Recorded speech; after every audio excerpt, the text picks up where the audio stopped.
Bismillahirrahmanirrahim. Assalamualaikum warahmatullahi wabarakatuh. Innal hamdalillah nahmaduhu wa nasta'inuhu wa nastaghfiruh wa na'udzu billahi min shururi anfusina wa min sayyiati a'malina. May yahdihillahu fala mudilla lahu wa may yudlil fala hadiya lahu. Asyhadu an la ilaha illallah wahdahu la syarika lahu wa asyhadu anna Muhammadan 'abduhu wa rasuluh. Amma ba'd. Kita lanjutkan kajian serial kajian Tibbun Nabawi dalam pembahasan yaitu hubungan intim dalam bimbingan Islam dan kedokteran Arab klasik. Dan kali ini kita masuk pada pertemuan keempat, ya. Pertemuan keempat, dan pertemuan terakhir sudah kita bahas tentang poligami, syariat poligami dan poligami dalam pandangan Islam.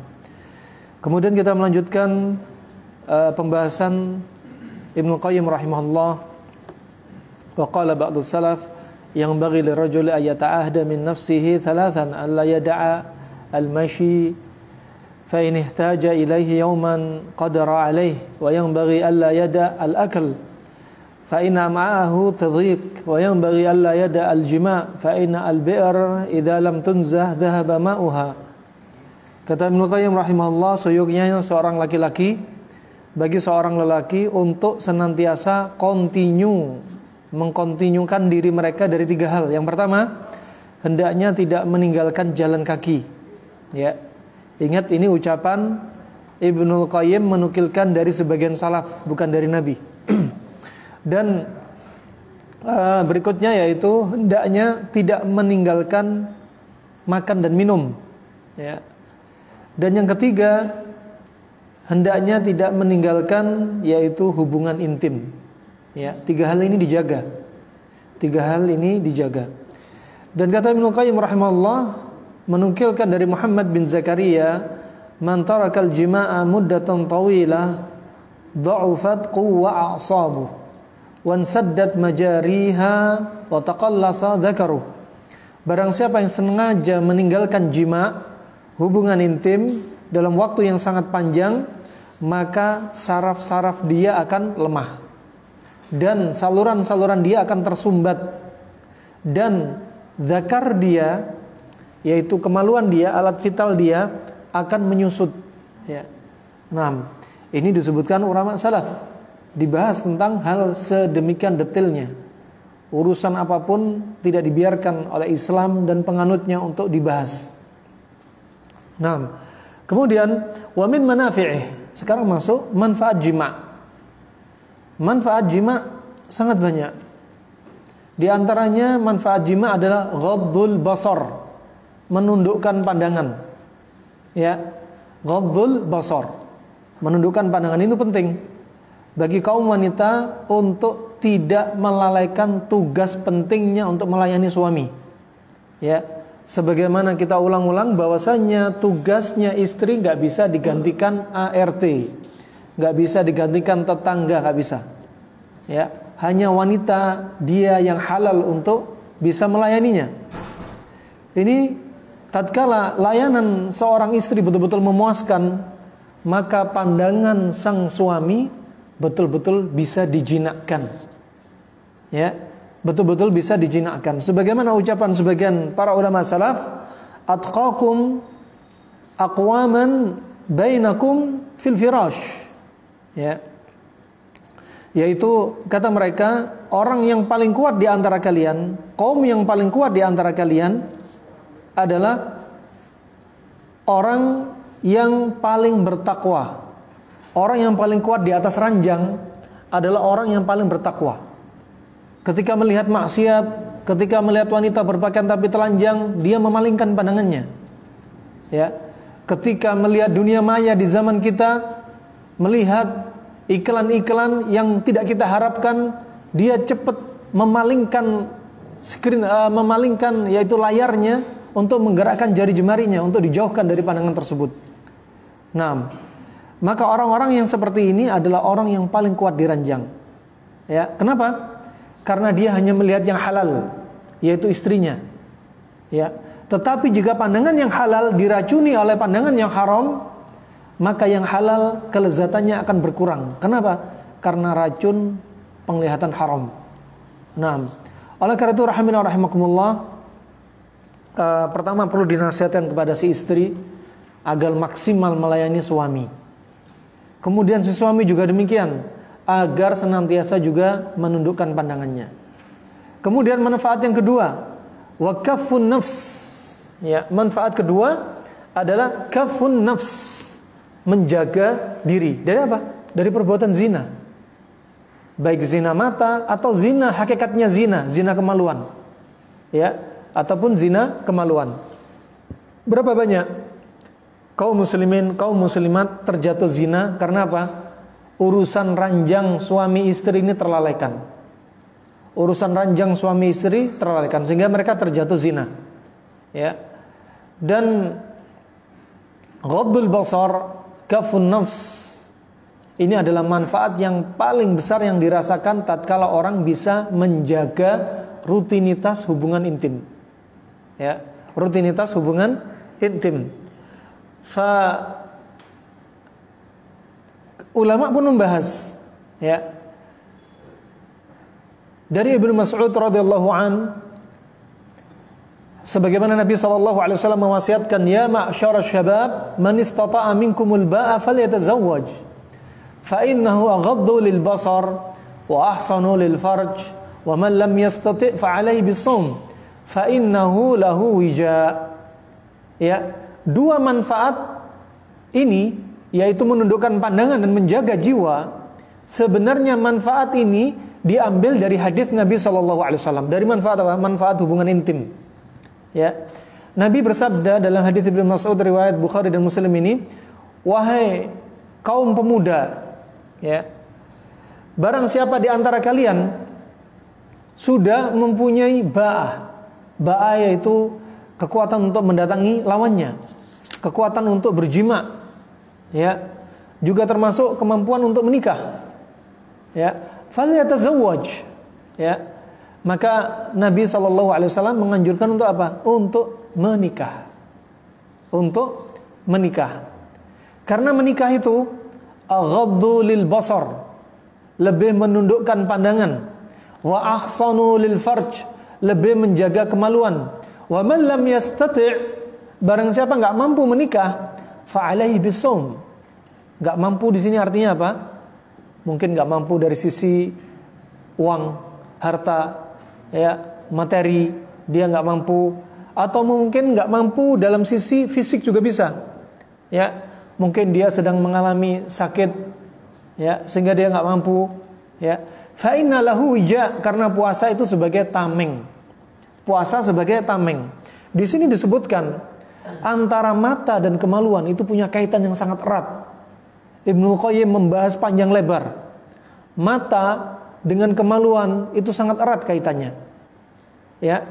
Dan biasanya orang terfitnah diawali dengan mata, yang mana ketika seseorang melihat wanita di hadapannya, layaknya setan itu melepaskan anak panahnya ke mata orang yang melihat.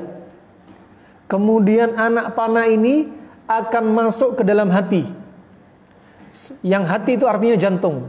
Kemudian jantung ini memompa darah ke seluruh tubuh, termasuk darah dialirkan ke alat vital, dan saat itu alat vital yang membenarkan atau mendustakan syahwat dia. Kalau membenarkan syahwatnya, terjadilah akhirnya perzinahan, ya. Makanya dengan nikah, mata dan kemaluan terjaga, mata dan kemaluan terjaga. Barakallahu fikum. Dan dalam hadis yang lainnya, di antara yang menjaga neraka yaitu baina fakhidai wa baina lihyatai, antara dua lihya, ada dua kumis dan jenggot, disebut lihya. Apa? Bibir. Ini yang banyak menyerumuskan orang ke neraka. Yang berikutnya baina fakhidai, antara dua pahanya, yaitu kemaluan. Nah, barakallahu fikum. Ini nih manfaat yang didapat dari jima. Dari jima. Jangan sampai seorang istri mengatakan kepada suaminya, "Mas, kamu ini minta terus. Memangnya nikah ini hanya hubungan intim doang?" Ya. Oh, ini penting deh gitu. Ya, penting, ini penting. Bagi saya ini primer, kebutuhan primer, bukan sekunder, primer. Kalau kamu nggak mampu melayani saya, bilang saja. Carikan saya pos 2. Ya. Nah, Kalau mampu ahlan wa sahlan. Ya. Walaupun satu saya setia dengan satu nggak apa-apa. Satu rasa empat. Ya. Tapi kalau satu nggak bisa ngelayani dan si laki-laki sudah mengkhawatirkan dirinya ya pada lampu merah, khawatir terjerumus zina, maka laki-laki ini bisa hukumnya wajib nikah lagi. Jika syahwatnya laki-laki menggebu-gebu, perempuannya ini nggak bisa melayani sama sekali, ya, dan dia khawatir terjerumus zina, maka jangan larang suami. Dan suami menikah lagi, sebagai kita sebutkan, nggak ada syaratnya butuh izin istri. Tetapi sekali lagi ada syaratnya, ya, sehingga seseorang nggak bermudah-mudahan poligami, ya. Ada syaratnya sudah kita bahas dalam pertemuan sebelumnya. Barakallahu fikum. Sehingga apa? Syariat poligami tidak terbolimi. Jika apa? Jika poligami ada pada syaratnya, poligami namanya nggak tercoreng. Ya, pernah kejadian nyata kita dapat seorang suami merengek kepada istrinya. Dek, aku pengen nikah lagi, dek. Baik sekali istrinya. Ya sudah mas, nikah lagi nggak apa-apa. Ya, yang penting kamu bisa adil, yang penting kamu bisa memberi nafkah, yang penting kamu sudah diiyakan sama istrinya. 3 bulan menikah, si suami datang kepada istri tuanya, ke istri pertamanya, menceraikan istri pertamanya. Atas dasar apa? Permintaan istri keduanya. Ya subhanallah. Ini betul-betul seorang suami yang kufur nikmat. Seorang suami yang kufur nikmat dari apa? Allah berikan istri yang pertama seperti ini, tetapi dia menelantarkan istri pertamanya dan takut dengan istri keduanya hingga akhirnya menceraikan yang pertama. Nah, sebaliknya ada kasus kejadian seorang suami nikah dengan istri pertama, istri kedua. Seorang suami kalau mau datang ke istri keduanya harus izin istri pertama. Kebalikan kondisi yang pertama. Dan ini nggak bisa seperti ini. Yang mengendalikan itu sang suami, nggak bisa suami diatur ketika urusan poligami. Barakallahu fikum. Makanya dari itu harus tahu ilmunya sebelum beranjak kepada poligami. Ya, ilmu tentang apa? Fikih poligami. Melatih diri untuk sabar. Ya, satu kepala dihadapi 2 kepala beda rasanya. Nah, kemudian juga dia harus tahu tentang masalah adil, apa yang dimaukan dalam syariat. Dia juga harus tahu adil itu seperti apa. Ya, barakallahu fikum. Jika tidak paham seperti ini, betul-betul syariat Allah, syariat poligami ini akan tercoreng dan terzalimi. Nah, barakallahu fikum. Kemudian manfaat yang ketiga dari hubungan intim adalah al-qudrah 'ala al-'iffa 'anil haram.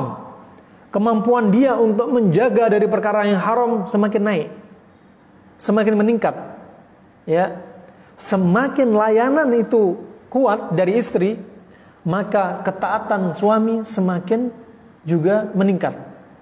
Kemampuan untuk menjaga kesuciannya semakin tinggi. Nah, wa tahsilu dzalika lil mar'ah, dan ini semua didapat jika apa? Jika perempuan melayani suaminya dengan baik. Ya.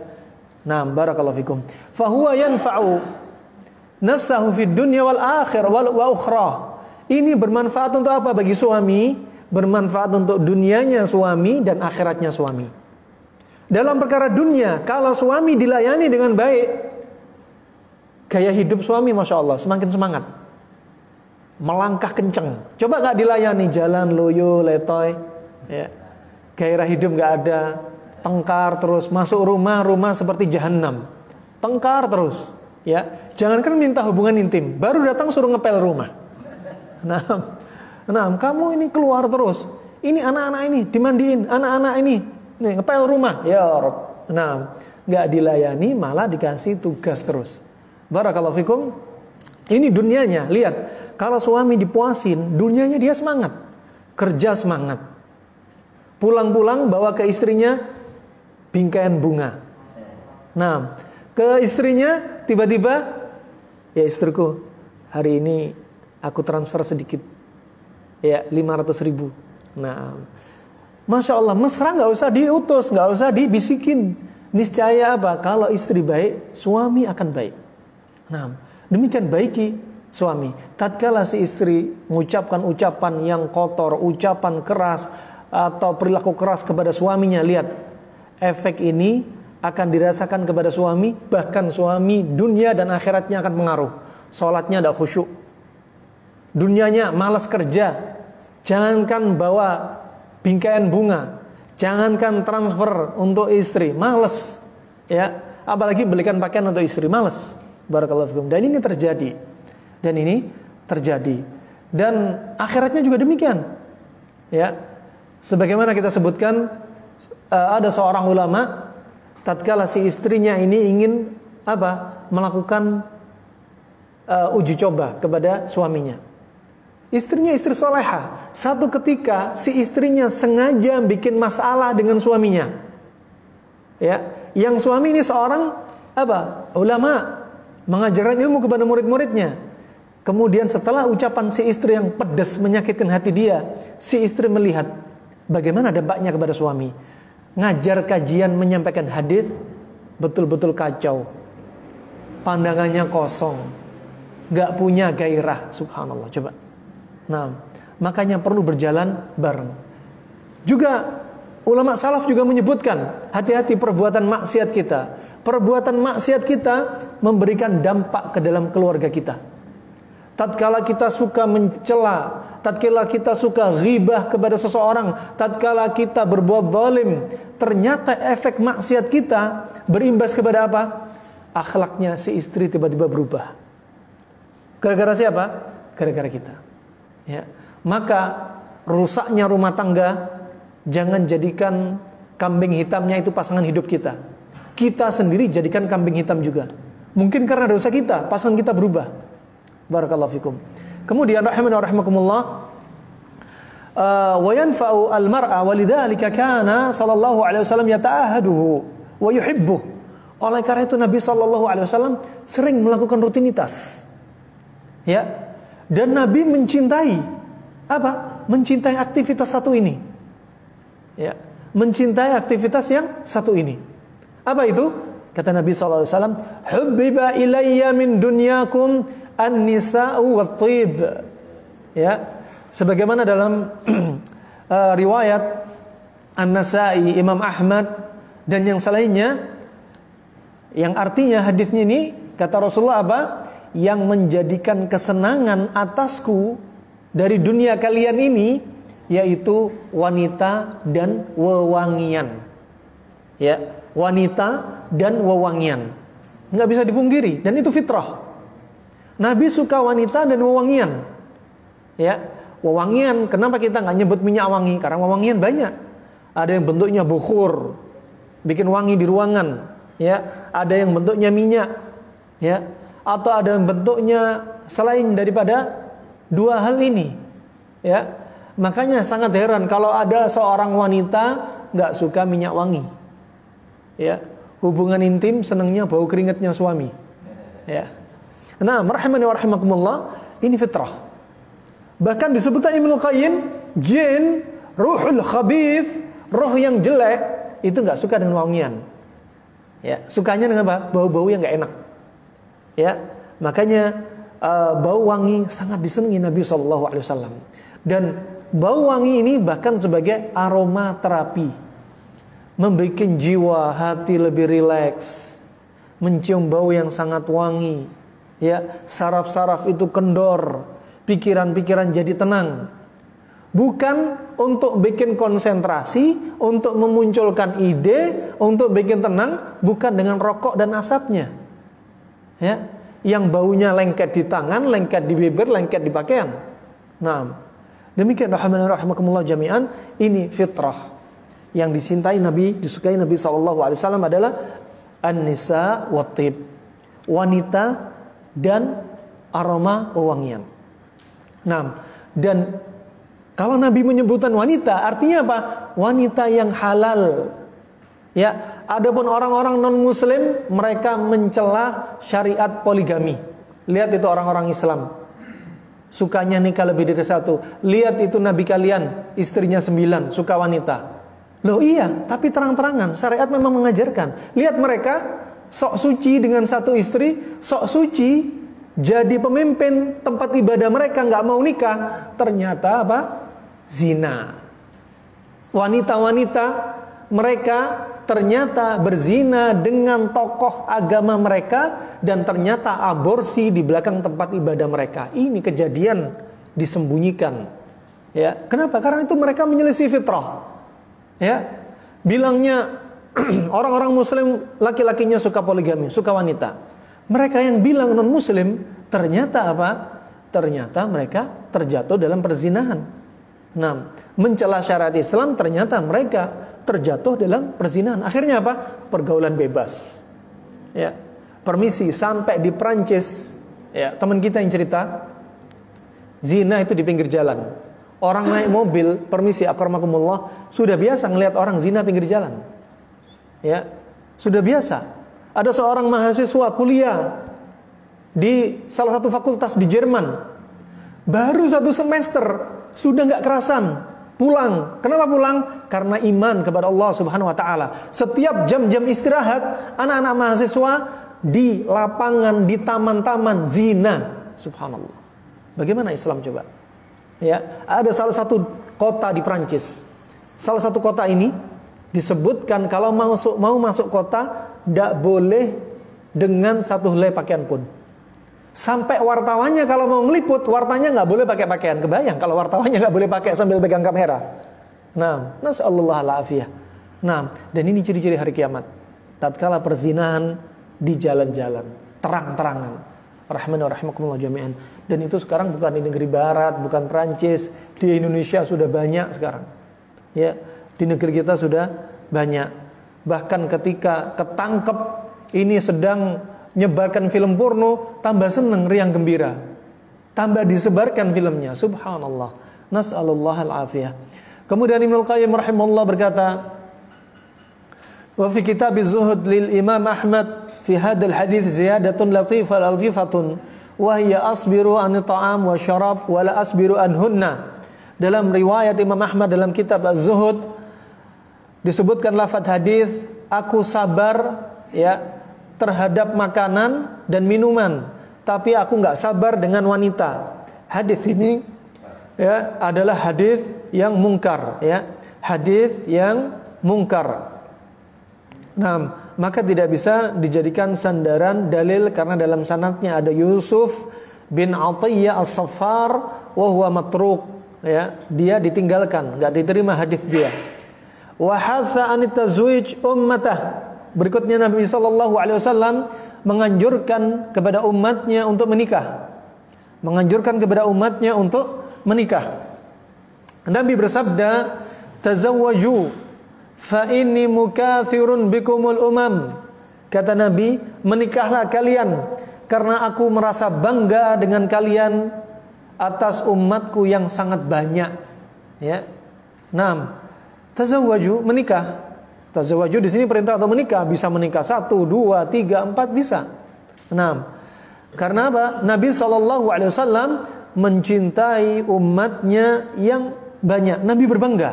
Hadits ini hasan, riwayat Abu Dawud, riwayat Imam Nasa'i, dan rijalnya sanadnya thiqat. Rahman wa rahimakumullah. Ya, terkadang seseorang menikah ya, ingin mempunyai keturunan banyak, bisa jadi dari satu istri banyak keturunan.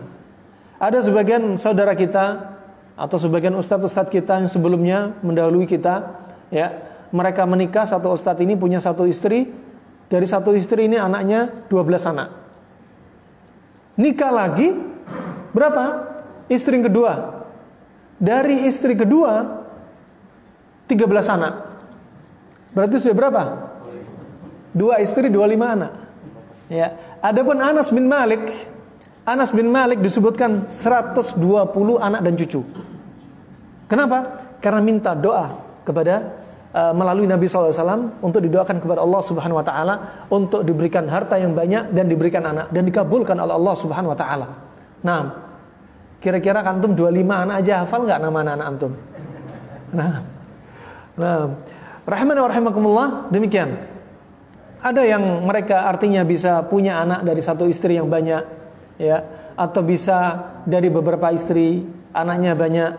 Maka ini apa? Nabi berbangga dengan apa? Kaumnya yang banyak keturunan, Dan sesungguhnya kaum wanita, mereka yang ekstrem kiri, yang betul-betul alergi dengan poligami, kalau ditanyai kenapa takut poligami, sesungguhnya hanya kembali kepada satu perkara. Apa kira-kira? Apa kira-kira satu perkara ini? Dunia. Takut apa? Takut uang sakunya berkurang, terbagi. Takut apa? Takut nanti cintanya terbagi-bagi. Takut apa? Takut jatahnya berkurang. Takutnya banyak. Padahal ya, dari testimoni mereka yang sudah sukses melakukan poligami, Masya Allah, manfaatnya betul-betul bisa dirasakan. Yang tadinya ketakutan, mereka bayangkan kalau sudah poligami, ini sebentar lagi bom akan meledak. Kalau sudah poligami, ini kapal akan pecah. Itu sudah yang ditakutkan. Dan ini adalah apa? Syubhat dari syaitan. Sebagaimana Allah telah sebutkan dalam surat Al-Baqarah ayat 268, asy-syaitanu ya'idukumul faqr wa ya'murukum bil fahsya wallahu ya'idukum maghfirah minhu wa fadlan wallahu wasi'un alim. Ya, kata Allah Subhanahu wa taala, setan ini menjanjikan kepada kalian, termasuk kepada kaum wanita yang takut untuk dimadu. Takutnya apa? Di depan mata mereka ditakut-takuti syaitan kalau sudah poligami, nanti di depannya ada kefakiran, rezeki akan berkurang. Padahal satu istri, dua istri, yang masing-masing istri membawa anak, Allah sudah catat rezekinya melalui siapa? Melalui suami. Karena Allah dan Rasulnya tidak mewajibkan kaum istri untuk bekerja. Yang wajib itu adalah kaum laki-laki. Bahkan disebutkan ciri-ciri tanda kiamat kecil adalah kaum wanita ikut bekerja. Ya, jadi rezekinya kaum wanita lewat suami. Nah, dan suami jangan terlalu pede. Uang yang dia dapat ada hak-hak untuk istri dan anak-anak mereka. Nah, barakallahu fikum. Ini syubhat satu ini yang membuat mereka ketakutan. Satu aja, kembalinya apa? Dunia dan dunia. Dek, kenapa kamu takut, Dek? Jawabannya apa? Dunia. Saya takut ini, saya takut ini, saya takut ini. Persis apa yang ditakutkan syaitan di hadapan mata mereka. Nah, rahimani wa rahimakumullah jami'an. Kemudian dari Ibnu Abbas, ya, sebagaimana diriwayatkan oleh Imam Bukhari dari hadis Sa'id bin Jubair dari Ibnu Abbas mauqufan. Ibnu Abbas, ya, berkata, ini bukan dari Nabi tapi dari Ibnu Abbas, ya. Ketika Nabi SAW tadi menyampaikan apa? Tazawwaju, menikahlah kalian. Ya, fa inni mukatsirun bikumul umam, karena aku bangga dengan umatku yang sangat banyak. Ya. Kemudian apa kata Ibnu Abbas? Khairu hadhil ummah aktsaruha nisaan.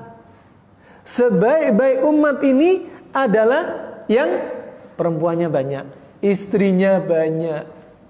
Nah, istrinya banyak. Barakallahu fikum. Kemudian rahimakumullah, kemudian disebutkan hadis yang lainnya dari hadis Imam Bukhari dan Imam Muslim dari Anas bin Malik marfu'an kepada Nabi sallallahu alaihi wasallam, bahwasanya Nabi sallallahu alaihi wasallam bersabda ketika apa? Ketika ada seseorang datang kepada Aisyah radhiyallahu anha, dia berkata, ketika disebutkan bagaimana Nabi salat sampai kakinya bengkak, bagaimana Nabi puasa, bagaimana Nabi berjihad, ya. Kemudian tiga orang ini bercerita, kalau gitu aku, apa kata dia? Kalau gitu aku nggak akan menikah. Yang satu lagi, kalau gitu aku nggak akan tidur. Yang satu lagi, aku akan puasa dan tidak akan berbuka. Kemudian Nabi menjawab ucapan mereka. Apa kata Nabi SAW? Inni atazawwaju an-nisa. Adapun aku itu menikahi wanita. Gak seperti yang kalian sangka. Ya, kalian gak mau menikah. Ya. Wa anam wa aqum, dan aku itu sholat malam dan aku tidur. Nggak seperti prasangka kalian, maunya sholat malam terus, nggak usah tidur. Ya, wa asum wa uftir, dan aku puasa juga aku berbuka. Nggak seperti angan-angan kalian ingin puasa terus. Faman raghiba an sunnati falaysa minni. Barang siapa yang benci sunnahku, maka dia bukanlah dari golonganku. Ya. Nah, ini berarti apa? 3 orang tadi apa? Menyelisih Nabi sallallahu alaihi wasallam, sunnahnya Nabi sallallahu alaihi wasallam. Kemudian berkata Ibnu Qayyim rahimahullah menyebutkan hadis Nabi sallallahu alaihi wasallam diriwayatkan oleh Imam Bukhari, Imam Muslim dan yang selainnya dari Ibnu Mas'ud marfu'an kepada Nabi sallallahu alaihi wasallam, kata Nabi, ya ma'syarasy syabab, wahai para pemuda, man istata'a minkumul ba'a falyatazawwaj, barang siapa dari kalian mempunyai ba'ah, yaitu punya kemampuan untuk hubungan intim, falyatazawwaj, maka nikahlah kalian. Fa innahu aghaddu lil basar, karena nikah itu lebih menundukkan pandangan, wa ahfadhu lil farj, lebih menjaga kemaluan, wa man lam yastati' fa alaihi bisawm fa inna lahu wija. Hadis ini diulang lagi. Barang siapa enggak mampu, maka hendaknya dia puasa, ya. Karena puasa itu sebagai tameng, ya. Puasa sebagai tameng. Barakallahu fikum. Kemudian rahimana rahimakumullah. Bismillah. Berapa menit lagi? Adzan dulu aja. Belum. Berapa menit lagi? 1 menit lagi, Pak. Hah? 1 menit lagi. Ana mau bahas ini nanti nggak nyambung nanti kalau bisa. Ini kita mau bahas kita nikah perawan atau nikah janda. Nah, ketika terpotong adzan, hilang konsentrasi kita nanti. Barakallahu fikum. Adzan dulu.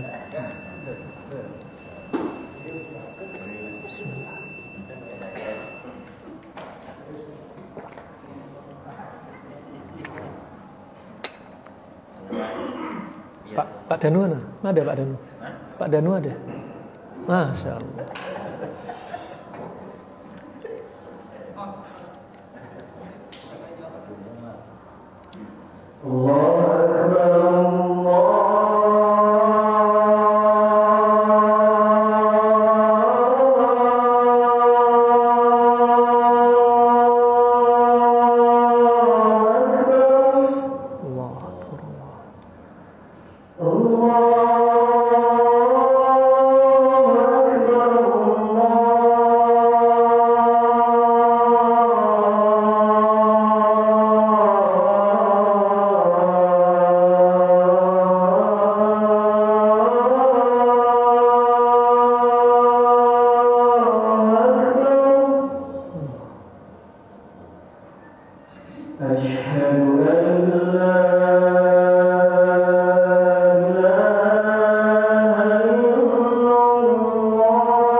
Baik, kita lanjutkan satu poin saja.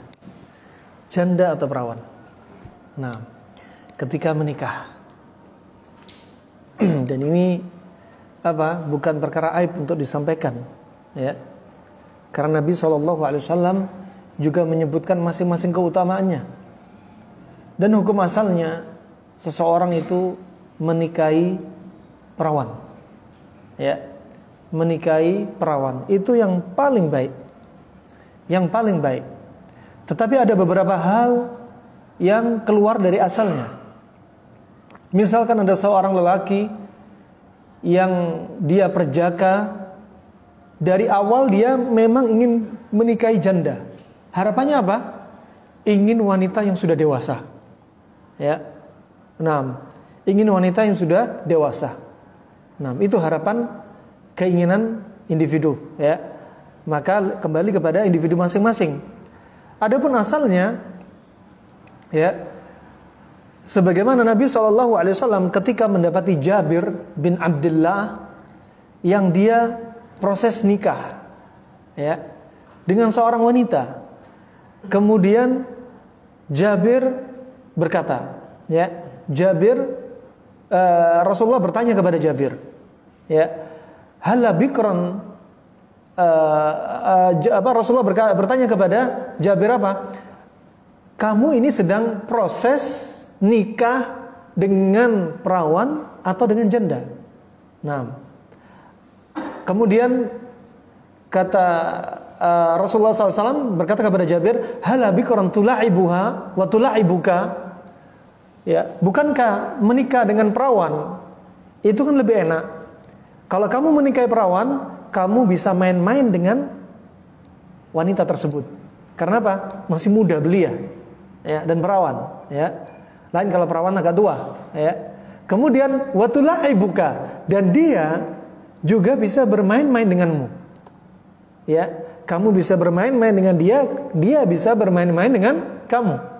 Nah, kemudian kata Jabir menjawab Rasulullah SAW, ya Rasulullah, inna li akhwat fa khashitu an tadkhula baini wa bainahun. Ya Rasulullah, aku ini punya di bawahku ini ada saudari-saudari perempuan banyak. Bapak ibunya sudah wafat. Sisa Jabir merawat adik-adiknya dan semua perempuan. Dan khawatir kalau kalau Jabir menikahi seorang perawan dan perawannya juga masih kecil, ya tengkar sama adik-adiknya Jabir ya nanti. Nah, kenapa? Karena belum dewasa.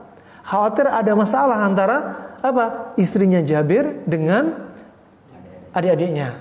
Kemudian kata Rasulullah, qala sallallahu alaihi wasallam, fadzak idzan. Ya sudah, berarti kamu pantas kalau gitu. Apa yang kau inginkan, ya. Kemudian kata Rasulullah SAW, innal mar'ata tunkahu ala diniha wa maliha wa jamaliha fa alaika bidzatid din taribat yadak. Kata Rasulullah, sesungguhnya wanita itu dinikahi karena agamanya, karena hartanya, karena kecantikannya, ya. Maka kamu pilihlah agama, ya, maka cukup bagi kamu. Ya. Dan di sini disebutkan 3 hal. Ya, dalam lafaz yang lain tungkahul mar'a lil arba, wanita dinikahi karena 4. Di sini disebutkan 3 hal, di tempat lain disebutkan 4. Artinya apa? Annal adat la yufidu al hasr. Sebagaimana kaidah usul fiqh bahwasanya bilangan itu tidak ada unsur pembatasan. Artinya 4 yang disebutkan Nabi yaitu 4 yang rata-rata orang Arab di masa lalu menikah karena 4 ini mayoritasnya. Ya. Adapun Jabir keluar dari 4. Ya. Atau Jabir tidak memperdulikan ini jadi utama. Yang penting menurut Jabir janda. Agama tetap jadi pilihan. Ya. Nah, yang lain-lainnya perkara nisbi. Cantik menurut saya belum tentu cantik menurut antum.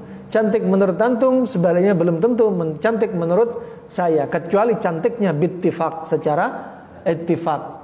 Bareng-bareng semua bilang cantik. Ada. Nah, farahman rahimakumullah, Jabir berarti apa? Menikahi niat nikahnya yang mana niat ini jarang dilakukan sebagian manusia. Niatnya untuk apa? Demi adik-adiknya. Nah, demi adik-adiknya. Dan kemudian dalam hadis yang lainnya diriwayatkan oleh Ibnu Majah dan dihasankan oleh Syekh Albani rahimahullah, kata Nabi SAW, alaikum bil abkar. Ini dihafalin nih. Alaikum bil abkar fa innahunna a'dzabu afwahan. Hendaknya kalian menikahi perawan, karena perawan ini ya bibirnya paling lezat, paling segar. Dibahas sama Nabi SAW. Dan bukan aib, ya, bukan aib. Tapi ingat, jangan disalahkan, bibir janda gak lezat, ya. Jangan difahami demikian. Ada yang lebih lezat. Barakallahu fikum. Rahimana wa rahimakumullah jami'an. Dan ini disebutkan Nabi SAW karena terkait dengan hubungan intim, karena ada proses-proses ketika proses sebelum menikah. Ya, sebenarnya diajarkan ketika Nabi SAW mendapati seorang lelaki yang hendak menikah dengan seorang wanita dari kota Madinah, Nabi bertanya, yaitu wanita Ansariyah. Nabi bertanya, hal nadhart ilaiha? Apakah kamu sudah melakukan proses nadhar sebelum menikah? Kata sahabat ini, belum ya Rasulullah. Undur ilaiha. Nadhar menunjukkan bahwa nadhar itu syar'i, halal. Kita aslinya melihat wanita nggak boleh. Ya, wanita yang mau kita nadhar bukan mahram kita, bukan. Tapi diperbolehkan untuk melihat calon istri, penting. Sehingga apa? Menggerakkan hati kita, keinginan kita untuk menikahi dia. Apa kata Rasulullah? Undur ilaiha fa inna fi a'yunihinna syai'un. Lihatlah, nadharlah kepada calon istri kamu, karena pada mata wanita Madinah itu ada sesuatu. Apa? Pada mata wanita Madinah itu matanya lebih sipit. Oh, ini matanya orang Arab Madinah sipit. Gimana kalau matanya orang Indonesia? Sipit lagi. Di sini menunjukkan orang Arab itu lebih suka yang matanya belok, matanya terbuka, dan itu lebih sempurna. Dan mereka lebih suka yang lehernya lebih panjang daripada dagu sama leher jadi satu. Nah, leher yang panjang lebih sempurna. Permisi ya, akramakumullah. Makanya di media maya mereka menyebut syaratnya untuk jadi Miss Universe dunia itu lehernya panjang. Miss Universe akhirat, bidadari, itu paling sempurna. Lehernya panjang, permisi disebutkan bodinya yang Masya Allah, kulitnya yang bersih, gak pernah disentuh jin dan manusia sebelumnya. Ini bidadari. Nah, demikian rahimakumullah syariat nadhar. Dari sini terjadi beberapa saudara kita di Indonesia, juga di negeri Arab, ada sebagian mereka kalau nikah gak perlu nadhar. Ya, ada teman kita nikah, dia gak nadhar. Ya. Terus di mana? Ya taunya dari mulut ke mulut doang. Kan nggak sama. Apa yang dikabarkan, apa yang dilihat nggak sama kan? Ya ibnal kiram, ala tadnu ma qad haddatsuka falaysa ra'in kaman sami'a. Ya, wahai anak, sini. Kamu jangan dengar dari jauh aja, lihat dari dekat. Nggak sama. Berita yang dia dengar dari jauh sama ngelihat langsung nggak sama. Ya, dikabarkan, oh hidungnya mancung, ternyata mancungnya standarnya hanya 1 senti. Ya. Beda standarnya mancungnya. Saya, Anda beda-beda. Makanya penting untuk nadhar. Ya, pernah terjadi di Kuwait. Seorang lelaki Kuwait menikah dengan seorang wanita bercadar dan dia nggak nadhar. Ketika malam pertama, ya, disebut malam pertama itu Lailatul Urus, ya, atau Lailatul Dukhlah istilahnya. Atau dalam istilahnya Lailatul Umur, 3 istilah ini. Ya. Nah, ketika malam pertama, ya, habis akad nikah, biasa kalau habis akad nikah belum ketemu dulu mereka. Masih sibuk dengan tamu, itu kebiasaan mereka. Ketika sudah malam habis salat Isya, baru dibuka cadarnya, langsung apa katanya laki-laki ini? Anti talaq. Kenapa talaq? Ternyata wanita punya kumis, punya jenggot. Ada sebagian wanita yang hormonnya lebih, ya, testosteronnya ada, ya, mereka yang paham ilmunya, para dokter tentunya, ya, ternyata ada kumisnya tebal, ada jenggotnya hitam. Malam pertama nggak dicukur lagi, saya kan punya harusnya nggak dicukur.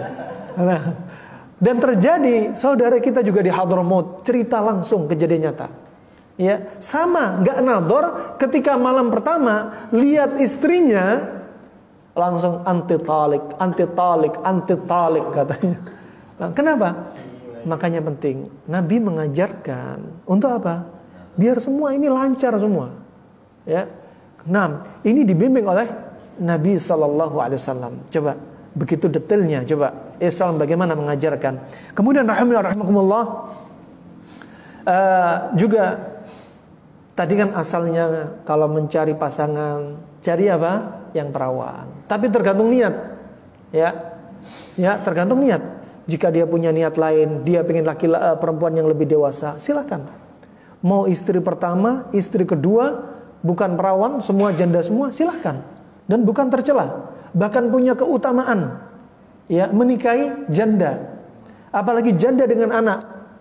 Nabi SAW sebagaimana disebutkan dalam beberapa riwayat, ya, juga termasuk dalam riwayat Imam Bukhari, bahwasanya Nabi SAW bersabda, kafilul yatim lahu au li ghairihi ana wa huwa kahataini fil jannah. Ya, antara kafil yatim, yaitu yang membiayai, yaitu yang menafkahi anak yatim, tentunya ada janda, ada anak yatim. Imam janda ditinggal cerai, ya, atau janda ditinggal meninggal. Kalau janda cerai, kewajiban masih pada mantan suaminya. Ya, tapi di sini ulama menyebutkan janda yang miskin, ya, dan janda ini ditinggal mati oleh suaminya. Atau kadang janda suaminya ini betul-betul nggak ada kontak, meninggalkan istrinya, nggak bertanggung jawab sama sekali. Dan ini banyak terjadi. Banyak terjadi. Hari ini juga saya dapatkan kisah langsung, ada telepon, ya. Seorang suami meninggalkan istrinya sudah 1 tahun, nggak ada SMS, nggak ada chatting, nggak ada surat, ya. Kemudian suami pergi keluar Jawa, ternyata sudah menikah. Ketemu dengan istrinya di sini di Jabodetabek, sudah didapati suami ini sudah bawa wanita lain, dan ternyata tidak mau ketemu dengan istrinya. Nggak ada kata cerai, tapi sudah bawa wanita lain. Kemudian pulang ke kota lain, ya, ke pulau lain, tiba-tiba sudah ada surat dari saudaranya bahwasanya dia sudah dicerai. Subhanallah. Ya. Rahimani wa rahimakumullah, penting. Ketika Anda poligami, Anda harus punya jiwa besar, menafkahi 2 wanita. Jangan sampai menikah poligami tapi diatur sama salah satunya. Nggak boleh. Ya. Ini bukan kayak singa tapi kayak meong. Ya. Nikah poligami tapi kayak kucing. Takut-takutan digertak sama istrinya. Digertak sudah, oh iya istriku. Istri yang pertama terlantar, istri ini ngantur. Nggak boleh. Rahman wa rahimakumullah. Maka kafalul yatim, orang yang menafkahi, membiayai orang anak yatim, ya, antara dia dengan aku, kata Rasulullah, kahataini fil jannah, di surga itu sebagaimana disebutkan Imam Malik dalam riwayatnya, fa asyara bisababah wal wusta, antara jarak orang yang menafkahi anak yatim denganku nanti cuma seperti ini. Ini keutamanya. Ini pertama, ya. Dan saya niatnya sebelumnya juga seperti itu. Ya. Ya, saya sudah poligami sebelumnya. Niat saya apa? Cari janda lebih dewasa. Ya. Dan kemudian keutamaan ini saya ingin amalkan keutamaan seperti ini. Ya. Dan subhanallah sekarang perbandingan laki dan wanita bisa jadi 1:15. Ya, kalau wanita, istri-istri mau membantu sharing ya dengan wanita lain untuk suaminya, maka itu keutamaan. Banyak janda-janda yang diselamatkan. Jadikan suami Anda sebagai penolong janda-janda. Barakallahu fikum. Kemudian rahman wa rahimakumullah, hadis yang lainnya. Nabi SAW bersabda, "As-sa'i 'alal armalah wal masakin." Ya. As-sa'i, kata Rasulullah, as-sa'i 'alal armalah wal masakin. Kemudian kata Rasulullah apa? Kal mujahid fi sabilillah. Kalladhi yasumun nahara wa yaqumul laila. Subhanallah. Kata Nabi SAW apa? As-sa'i 'alal armalah. Ya. Barang siapa yang mereka ini berusaha membantu para janda dan orang miskin, janda dan orang miskin, apalagi janda miskin. Bukan berarti nikahi janda kaya nggak boleh, nggak ada larangan seperti itu, boleh-boleh saja. Ya, orang yang menikahi janda, ya, dan orang miskin itu seperti jihad fisabilillah. Ya, satu keutamanya seperti apa? Jihad fisabilillah. Wa kalla diyasumun nahar, dan keutamaan berikutnya yang kedua, dia seperti puasa di siang hari. Keutamaan yang ketiga, wa yaqumul lail, dan di malam hari dia seperti salat malam. Masya Allah. 3 keutamaan: jihad fisabilillah, puasa di siang hari, dan salat malam. Masya Allah. Ya. Ulama khilaf, Imam Nawawi menyebutkan apakah ini khusus kepada janda miskin atau miskin dan bukan miskin. Nah, wallahu a'lam bishawab. Dan ini dibahas oleh Imam Nawawi, ya, termasuk juga dalam pintu apa? Bukan hanya menafkahi janda saja, bahkan menikahi janda dan menafkahi anaknya masuk dalam keutamaan seperti ini. Ya, Anda menikahi janda bukan hanya menafkahi doang. Menafkahi tanpa menikahi masuk keutamaan. Menafkahi dan menikahi, Masya Allah, keutamaannya numpuk ini. Ya, kata Imam Nawawi, ya, bahkan disebutkan dalam termasuk menikahi, disebutkan dalam Al-Minhaj Syarah Sahih Muslim, ya, jilid 18 halaman 93 sampai 94.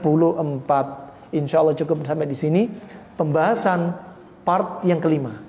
Pertemuan kita yang kelima, pertemuan yang paling panjang ini kita, sejarah dalam kajian kita. Ya. Nah, nanti pertemuan berikutnya nanti adab. Apakah ada foreplay?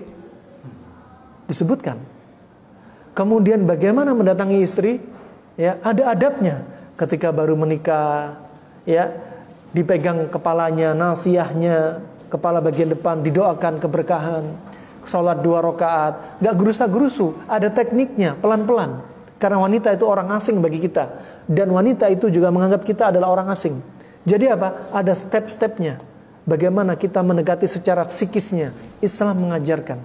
Barakallahu fikum. Gak usah pertanyaan kayaknya, ya. Oh, ada pertanyaan. Sebetulnya sih mewakili para ikhwan. Mengatasnamakan ikhwan. Pertanyaannya, ikhwan itu udah pada mengetahui keutamaan para janda seperti itu, terus juga mengasih nafkah kepada anak yatim tersebut. Nah, tapi banyak nih kalangan ikhwan ketika berbicara kepada istrinya menjawab, kan tidak membantu anak yatim, kan tidak harus menikahi ibunya. Seperti itu, Zat. Itu banyak terjadi ikhwan seperti itu, Zat. Nah, tapi para ikhwan juga membalikkan omongan istrinya juga berat. Omongan apa yang harus dibicarakan kepada istrinya ketika istrinya bilang seperti itu? Nah, iya, barakallahu fiik. Ini aslinya syubhat para ikhwan. Pengen nikah lagi, alasannya ingin menyelamatkan janda. Nah, Istrinya ngomong, biasanya istrinya jawabannya bukan hanya itu saja. Biasanya, Mas kan masih banyak sunnah yang lain, kenapa harus sunnah ini terus sih? Nah, ini sudah masalah kontemporer. Nah, jawabannya yang penting apa? Yang penting sama-sama duduk dan istri diajak ngaji. Biar apa? Dada lebar. Ternyata agama seperti ini. Ya, dan subhanallah, fitrahnya kaum wanita itu cemburu, egois, itu fitrah. Mau dari Sabang sampai Merauke, mau dari Amerika, mau dari Eropa, mau Arab, kalau di madu mereka cemburu, nggak mau, itu fitrah. Tapi syariat Islam punya syariat poligami. Allah punya syariat poligami. Dan ego ini kalau ditundukkan kepada syariat poligami, maka dia betul-betul orang yang mukminah yang sempurna. Ya, menerima syariat plus mengamalkannya. Tidak mencelanya, tidak melihat sebelah mata, tapi mengamalkannya. Dan apa? Ego yang cemburu dikompres, ditekan, kemudian dikalahkan dan dipasrahkan kepada syariat. Apa? Istislam, pasrah dengan syariat Islam yang ada, dipraktekkan. Wah, ini berat, terus terang berat. Tapi yang bagi mengamalkannya tentunya keutamaan. Tentunya keutamaan. Sebagaimana kalau mau suami istri langgeng sama. Laki-laki punya ego, wanita yang tadinya perawan punya ego. Ya.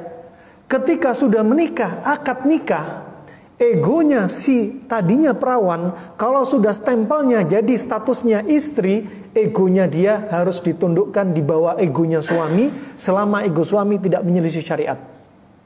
Dan itu adalah pintu-pintu surga bagi si istri. Nah, keutamanya sangat banyak. Barakallahu fikum. Dan sekali lagi kembali belajar terus ilmu tentang hal ini.